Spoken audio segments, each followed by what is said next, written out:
मले तू लय आवडती. मला तू बी आवडतो. मी बी म्हणजे अशी किती जण आवडते तुला? अरे फक्त तूच आवडतो. मी तो यावर लय प्रेम करतो. माझ्यासाठी काय करू शकतो तू? मी तो यासाठी जीवन संपू शकतो.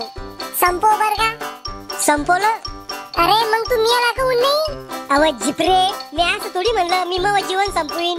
मी फक्त म्हणलं जीवन संपवीन. कोणाचं संपवीन हे नाही म्हणलं. मी मुंगी मारली तिचं जीवन संपवलं. मी तू ना मावा अजय देवगण आहे. तुला काय येऊन अजय देवगण वाटतो मी? केसावून म्हणजे तो केसावर कोणातरी इमर खाऊन तू केले ना म्हणून बोलो जुबा केसरी. खेबडे, तू बी माझ्यासाठी सिंगर आहे. अय्या खरंच? कोणती? रानू मंडल. बेबी तुला एवढा राग काऊन येतो? मी जास्त तिखट खातो म्हणून. बेबी आपलं जर लग्न झालं तर? जान, आपलं जर लग्न झालं तर मी 6 महिन्यातच तुझ्या मांडीवर आपले 2-3 लेकरं खेळवीन. मेंटल, मी पोरगी आहे कुत्री नाही 6 महिन्यात झालं. बेबी, आपल्या पोराचे नाव काय ठेवशील? अजय विजय. नाही व, नाव असं पाहिजे जे तोंडातून गपकन निघलं पाहिजे. तू सांग मग काय ठेवायचं तर? यू छू हे ठेवू. पोरं पैदा करणं कुत्रे मांजरणी. अव पण आवाज द्यायला किती सोपं आहे. यू यू छू छू. अरे तू काचकुल्या खाऊन मोठा होईल का मेंटल? बेबी, तो घरच्यानं आपल्या लग्नाला विरोध केला तर मग तू मला पळून घेऊन जाय. पळून नेलं असतं पण पोलीस आले सापडल्यावर पोराला जास्त मारते पोलीस. बेबी तू माझ्यासाठी मार नाही खाऊ शकत. मी खातो मार आणि जातो जलात आणि तू पा दुसरा दगड्या. अरे मी तुझ्यासाठी जीव देऊ शकते. अव मी तुझ्यासाठी माझ्या बापाची सगळी जमीन तुझ्या नावावर करून देऊ शकतो.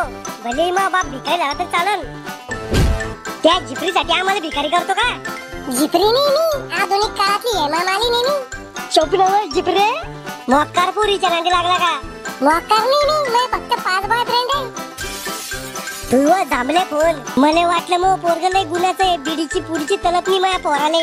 पण पोरग तर खानदानाचं नाव डुबवून निघलं. अव मॉम, तू समजू राहील तसं काही नाहीये. मला शिकवरा लागा. थांबतो बापाला सांगते. डॅडी नको सांगू. मग बाप माणूस नाही जल्ला दे. मला जित्तनी सोडणार उलट टांगून मारत.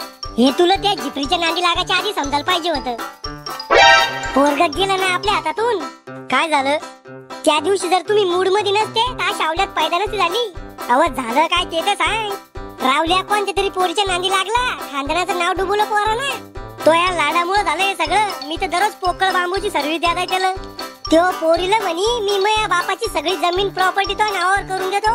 मी माझ्या भावाची जमीन हडपून शेत वाढवलं. लोकांचे बांध कोरून जमीन मोठी केली. आणि ह्यो हरामखोर 1.5 दिवसात येईल पोरीवर मी प्रॉपर्टी उडवतो का? मला तर वाटतं त्या पोरीला काहीतरी खाऊ घातलं याला. मग एका चापटीत सगळं खायला धर धर हागंजो बोल त्याला. राहुल राहुल रावल्या काय हे मी काय ऐकू राहिलो? मला काय माहित तुम्ही काय ऐकू राहिले तर? कोणत्या पोरीच्या नांदी लागला तू? दाडी, आता येरी तुम्हाला माहित झालं तर खरं सांगूनच टाकतो. खरं काय? खरं लवकर सांग. मग एका पोरीवर प्रेम आहे.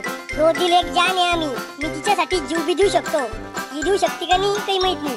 अरे हेड्या, खरं प्रेम म्हणजे एक भ्रम आहे. अच्छे दिन आएंगे ह्यो बी तर एक भ्रम आहे. पण तिचं माझ्यावर खरं प्रेम आहे. अरे मंदबुद्धी, चायनाच्या वस्तू आणि 2 दिवसाचं प्रेम हे जास्त दिवस टिकत नसतं. लहानपणी आम्ही बी हिरियाला साखर समजत आहे. तेव्हा अक्कल नव्हती तुम्हाला म्हणून हिरियाला साखर समजत आहे तुम्ही. मी अक्कल काढतो का हरामखोरा? मला तर वाटतं काहीतरी जादूटोणा केला त्या शेरणीला माझ्या पोरावर. अरे चांगली खपसुरत पोरगी पाहून लग्न लावणार होतो तो यावर्षी. मला नाही पाहिजे चांगली पोरगी. मला भांडकुदळ पोरगी पाहिजे, मारहाण करणारी. डेंजर बायको असली की गावातले लोक आणि पाहुणे रावळे जास्त घरी येत नाही. चांगली गुंडीन पाहायला वाटतं तो. काय झालं? कहून दांगडू चालू एवढा? बाबा यानं लपड केलं. एका पोरीच्या नांदी लागला यो.